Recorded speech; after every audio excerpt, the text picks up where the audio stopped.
मैं कांग्रेस का 10 साल लगभग अध्यक्ष था और यहाँ पे मुझे आए 8 महीना हुआ है। वो 10 साल में मुझे मालूम नहीं पड़ा कि विकास का काम कैसे करवाया जाता है, जो 8 महीने में मुझे सीखने मिल गया।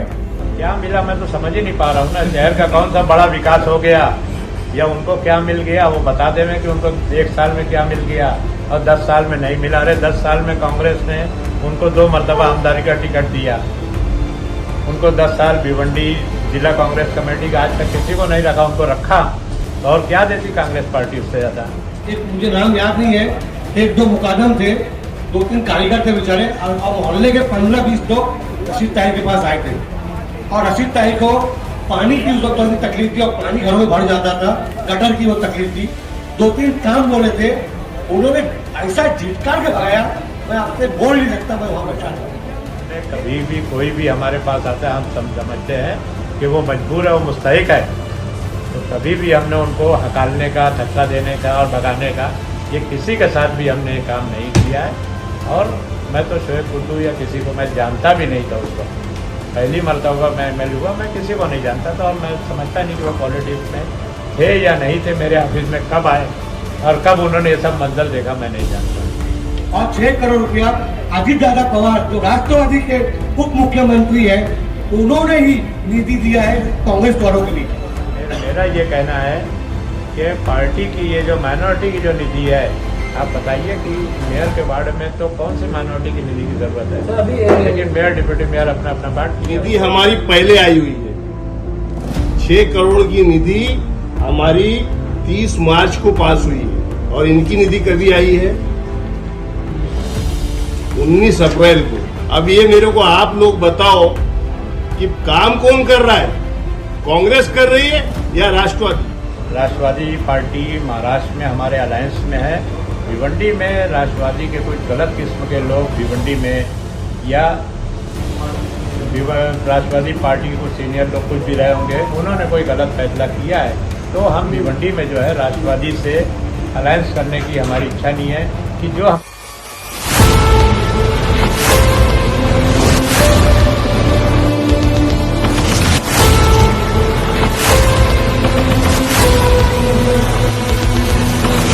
प्रेस कॉन्फ्रेंस बुलाई है, तो इसका क्या मकसद है आज का बुलाने का?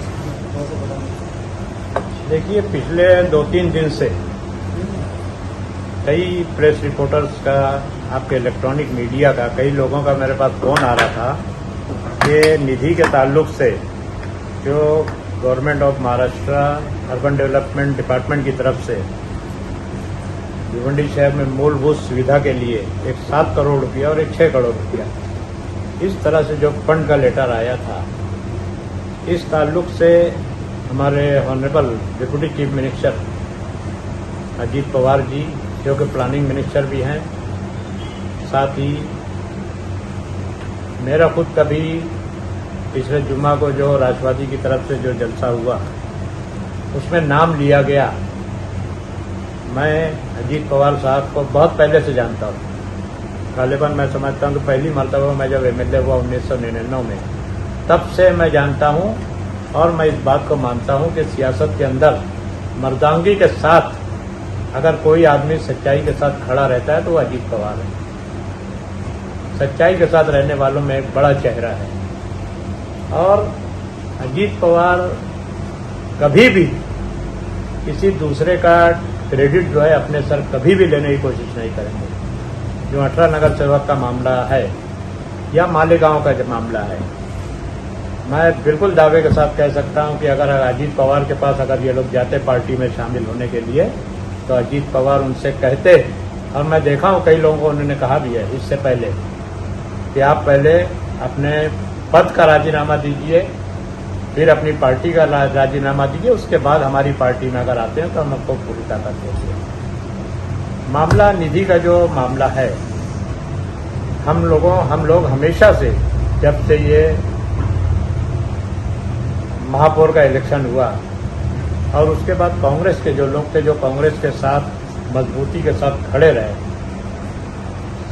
भिवंडी शहर महानगर पालिका में सबसे बड़ी पार्टी होने के बावजूद उनके काम को रोका जाता था, उनका काम नहीं होता था और ये शिकायत हम लोग जो है कई मरतबा हमने कमीशन से भी की और काम कराने की हमको तरीका सब मालूम है, किस तरह से काम होता है, वो तरीके से हम लोग काम करने की कोशिश करते रहते हैं। लेकिन हम पार्टी हाईकमांड को हमेशा कहते थे, इससे पहले हमारे प्रेसिडेंट बाला साहब थोराट साहब थे, अशोक चौहान साहब थे, उनके पास हमने कहा है, नाना पटोले जी आज हमारे प्रेसिडेंट, उनसे हम कहते हैं कि हमारे कॉरपोरेटर को कुछ निधि दी जाए मूलभूत सुविधा के लिए, जो बेसिक एम्यूनिटीज़ है, बेसिक ज़रूरतें हैं उसके लिए, ताकि हर कॉरपोरेटर, कई सालों से हम देख रहे थे कि पूरे शहर में पिछले 3-4 साल के अंदर जो है आप लोग देखे होंगे कि शहर का सब काम बिल्कुल ठप पड़ा हुआ था, कोई काम होता नहीं। जब काम लेके जाते थे तो यही कहा जाता था कि निधि नहीं है, पैसा नहीं है कॉरपोरेशन में, हालांकि सब बेकार बातें। और इस ताल्लुक से, शहर के रोड के ताल्लुक से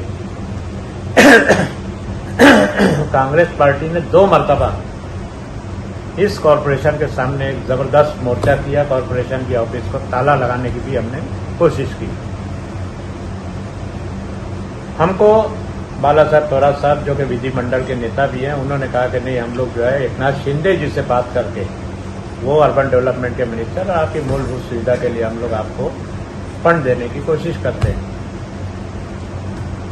मैं गालिबन मैं समझता हूँ कि फरवरी में शायद मुझको फोन आया कि उन्होंने अपने लिए 6 करोड़ रुपया मंजूर कर लिया है। कुछ लोग फंड तो है, फंड तो राष्ट्रवादी के मिनिस्टर ने जो है कांग्रेस को भी दिया, राष्ट्रवादी को, ये महाविकास आघाड़ी की सरकार है।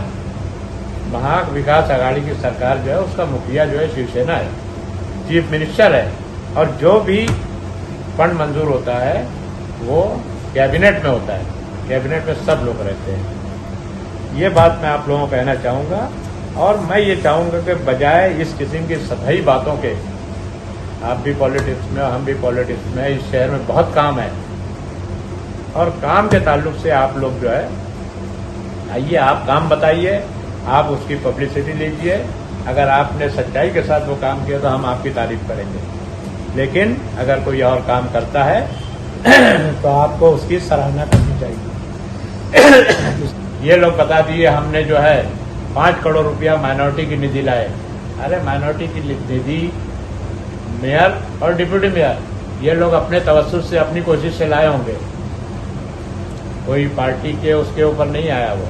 और मेरा ये कहना है कि पार्टी की ये जो माइनॉरिटी की जो निधि है, आप बताइए कि मेयर के वार्ड में तो कौन सी माइनॉरिटी की निधि की जरूरत है? तो अभी लेकिन मेयर डिप्टी मेयर अपना अपना बांट लिया। भाई जो भी फंड आया है तो ये डिस्ट्रीब्यूशन किस तरह से कॉर्पोरेटर वाइज होगा? मतलब जैसे कि अभी हम लोग 6 करोड़ की अगर बात करते हैं तो 6 करोड़ रुपया ये काम को देख के होगा या कॉर्पोरेटर को देख के होगा? देखिए, ये 6 करोड़ रुपया हमने सभी कॉर्पोरेटर से हमने उनके वार्ड से वो मांगा हमने कि आपके वार्ड में जो काम है उसकी यादी दो।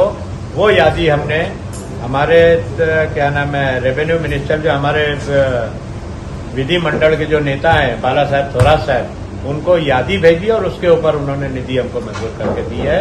अब जो है डिटेल एस्टीमेट जो लगता है वो डिटेल एस्टीमेट तैयार होता है, वो प्लानिंग अथॉरिटी को यहाँ पे भेजा जाएगा और वहाँ से जो है ये मिलेगा डिटेल एस्टीमेट।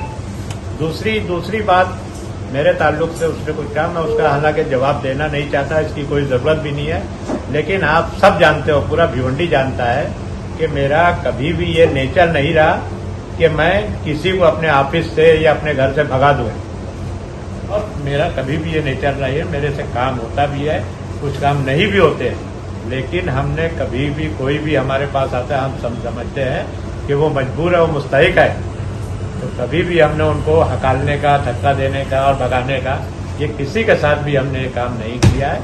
और मैं तो शोएब कुट्टू या किसी को मैं जानता भी नहीं था उस वक्त, पहली मरतबा मैं एमएलए हुआ, मैं किसी को नहीं जानता था, और मैं समझता नहीं कि वो पॉलिटिक्स में थे या नहीं थे, मेरे ऑफिस में कब आए और कब उन्होंने ये सब मंजर देखा मैं नहीं जानता। बहरहाल ये कुछ सवाल जवाब का नहीं है। हमारा जो है आज हम लोग जो है हर हफ्ते इंशाअल्लाह ताला कोशिश है कि हम लोग हर हफ्ते कहीं ना कहीं मीटिंग लेकर, सभा लेकर हम लोग अपनी बात रखने वाले हैं। आखिर में जनता का फैसला होगा, वार्ड का फॉर्मेशन होगा, और इंशाअल्लाह ताला हमें यकीन है कि आज भी पब्लिक के जहन में कांग्रेस है, और जो शख्स 10 साल अगर प्रेसिडेंट कांग्रेस का रहता है तो उसको ठीक है, मतभेद होते हैं, पार्टी छोड़ के चले आते हैं, लेकिन पार्टी को गलत बोलना, जिसमें आपने रहा है जो कुछ, मैं भी पार्टी छोड़ा कई बार। सर इसी लेकिन पे आप एक छोटा सा मेरा- सवाल है। आप शोएब गुड्डू मेरा ने एक लफ्ज पूरे इतने 20 साल के या 35 साल के कैरियर में आप मेरा एक सेंटेंस कहीं भी आप बता दो कि मैंने कांग्रेस के खिलाफ बोला। कांग्रेस में रहने वाले किसी व्यक्ति के खिलाफ मैं बोल सकता हूं, लेकिन कांग्रेस के खिलाफ मैंने कभी भी नहीं तकलीफ किया। ये बात है। आज ठीक है, आप सर आप पे हमेशा आरोप कोई लगता है कि आप जो है हमेशा पार्टी के खिलाफ, अगर टिकट नहीं मिलता है तो पार्टी के खिलाफ जाके काम करते हो, तो इसमें क्या तक सच्चाई है? हर बार हमने देखा है कांग्रेस शोएब गुड्डू जो है, ये शोएब गुड्डू नहीं और भी लोग जो है आरोप लगाते हैं, इवन आपकी पार्टी के कुछ लोग जो है आरोप लगाते हैं कि आप हमेशा जो है अगर आपको टिकट नहीं मिलता है तो आप पार्टी के खिलाफ चले जाते हैं। नहीं लगाने दीजिए ना, लोग आरोप लगाने का नहीं। मैं देखिए, मैं ईमानदारी के साथ, मेहनत के साथ जो काम करता हूं, और कहीं मुझको लगता है कि ये पार्टी के साथ नाइंसाफी हो रही है, जिसको टिकट दिया जा रहा है वो अगर उस काबिल नहीं है, तो मैं एहतजाज करता हूं उसके लिए, मैं बगावत करता हूं, मैं गद्दारी कभी नहीं करता। मतलब आप उसमें रह के ना, मतलब आप उसमें रह मानते के- थे मतलब आप मानते थे कि 2019 में शोएब गुड्डू एमएलए के टिकट के काबिल नहीं थे? हाँ, मैं कहाँ उनके खिलाफ गया? आपने- 2019 में नहीं किया मैं उनके खिलाफ, आपने तो एमआईएम का काम किया था। नहीं किया मैंने। आप बता दो, एक इंसिडेंट मुझको बता दो कि मैंने एमआईएम का काम किया। लेकिन मेरे पास एक ताकत है, मेरे मानने वाले लोग जो है बहुत बड़ी तादाद में है। मैं कैसे भी खड़ा रहता हूँ, मेरे को 16 से 20 हजार वोट मिलता है, चाहे आजाद रहा, चाहे किसी पार्टी से रहा, कैसे भी रहा। और 2019 के इलेक्शन में मैं आपको बता देता हूँ, मैं टिकट के लिए अहमद पटेल साहब मरहूम उनके घर पे गया था। अनीस अहमद हमारे साथ में थे, और वहाँ अहमद पटेल साहब ने मुझसे कहा था कि यार ठीक है, मैं कोशिश करता हूँ आपके लिए, लेकिन आप हर इलेक्शन क्यों लड़ते हो? तो वहाँ मैंने उनसे वादा किया था कि साहब ये इलेक्शन में नहीं लड़ूंगा, और उसके उनकी जो मैंने वादा किया था मैंने नहीं लड़ा। उनको फोन करके बोल भी दिया मैं कि मैं साहब, मैं आपसे वादा किया था मैं इलेक्शन नहीं लड़ूंगा। अब लोग को जो है उनकी अपनी ताकत नहीं होगी, वो लड़े कहाँ इलेक्शन? आप बताइए कि अगर वो इलेक्शन लड़े हैं तो कांग्रेस के उम्मीदवार को इतना कम वोट कभी नहीं मिलता, चाहे कोई किसका भी काम करे। ये कांग्रेस की साख है। कांग्रेस का उम्मीदवार रात में जो है 12 बजे सोशल मीडिया बोलता है मैं बैठा नहीं हूँ। क्या मैसेज ये शहर को दे रहे हैं? इतने बड़े शहर को क्या मैसेज आप देना चाह रहे हो, ये बताइए ना। कांग्रेस की हेड ऑफिस टूट जाती है, सेंट्रल ऑफिस टूट जाती है, और सेंट्रल ऑफिस दोबारा बनाई नहीं जाती। क्या मैसेज आप शहर को दे रहे हो? इतनी बड़ी पार्टी से आप लड़ रहे हो, और भिवंडी में सिर्फ कांग्रेस है, दूसरी पार्टी तो किसी तरह से आ जाती है। लेकिन अगर ईमानदारी के साथ लड़ने वाला लड़ेगा ना, मैंने कहा उस वक्त कि मैं अगर होता ना, मैं कैसे भी होता, ताकत रहे, जीते हारे, सब अल्लाह के हाथ में बात की बात है। लेकिन सेंट्रल ऑफिस अगर टूटती तो एक घंटे के अंदर दूसरी सेंट्रल ऑफिस बन जाना चाहिए था। तो लेकिन आप तो और कांग्रेस कांग्रेस का उम्मीदवार जीते या हारे, किसी भी सूरत में उसको ये नहीं बोलना चाहिए था मैं खड़ा हूं, मैं बैठा नहीं हूं। ये क्या मैसेज शहर को आप दे रहे हो? ये मैं कहना चाहता हूँ। जी जी। बाकी जो है, बाकी इस सब बातों का मैं खुलासा है अच्छा इंशाल्लाह। ऋषि भाई, एक सवाल मेरा ये रहेगा कि जिस तरह से शहर में चल रहा है कि यही राष्ट्रवादी और कांग्रेस की जो है आपस में जो है काफी हम देख रहे हैं अपोजिशन एक दूसरे के ऊपर जो है लोग आरोप करते हैं, आरोप लग रहे हैं, तो इसमें शहर की जनता क्या सोचे, क्या उनको क्या मैसेज जा रहा है, और अगर किसी चीज को सही चुनना है तो क्या देखते जनता जो है वो चीजों को सही चुने? मतलब कौन सी सही पार्टी कहीं? राष्ट्रवादी के खिलाफ मेरा कोई आरोप नहीं है। जिस तरीके से हमारे 18 नगर सेवक को वो लेके गए और फिर उनको बचाने की कोशिश कर, मैंने अजीत पवार साहब का नाम लिया। अजीत पवार साहब के ताल्लुक से मैंने ये भी कहा कि अगर उनके हाथ में वो इख्तियार होता तो वो पहले बोलते कि कॉर्पोरेटर अगर हमसे अपने पद का इस्तीफा दे देते और उसके बाद जो है वो हमारी पार्टी से इस्तीफा दे, फिर आज़ाद हैं। राष्ट्रवादी हमारे साथ अलायंस और आज से नहीं है, हमारे अलायंस में वो 1999 से है कांग्रेस के अलायंस में। और मेरा नेचर ऐसा है कि मैं कहीं भी रहूं, किसी भी पार्टी में रहा, लेकिन मैं काम करने का मैं तरीका जानता हूं और मैं सब लोगों से काम लिया हूं। मैंने बताया मैं समाजवादी का एमएलए था, मैंने अजीत पवार से काम लिया। कांग्रेस का एमएलए था, मैंने हजारों करोड़ रुपये इस शहर के लिए लाया है। पावर लूम की सब्सिडी हमने यहाँ पे चालू की है, और जो काम मैं विलास राव के पास लेके जाता था मेरा मंजूर करके देते थे। तो कोई वो नहीं है ऐसा। कांग्रेस के अध्यक्ष के पास बहुत पावर है, ईमानदार रहते हुए भी अगर कांग्रेस का अध्यक्ष मौजूद है तो वो अपनी पावर चला सकते हैं, लेकिन वो नहीं करते। और फिर इधर उधर इसके उसके ऊपर इल्जाम लगाते हुए अध्यक्ष को बहुत संजीदा रहना चाहिए और उस तरह से बात करना चाहिए। बाकी हमारी कोई शिकायत ना राष्ट्रवादी से है ना शिवसेना से है, हमारी अलायंस का हमारी लड़ाई तो बीजेपी और क्या नाम है आपके दूसरी जो पार्टियां हैं उनके खिलाफ हमारी लड़ाई है, हम उसके खिलाफ लड़ेंगे इंशाल्लाह। इसे जनता क्या मैसेज है, मैं वही जानना चाह रहा हूँ, क्योंकि बार बार जो है जनता गुमराह हो जाती है। देखो जनता का गुमराह होने का कोई वजह नहीं है। राष्ट्रवादी पार्टी महाराष्ट्र में हमारे अलायंस में है।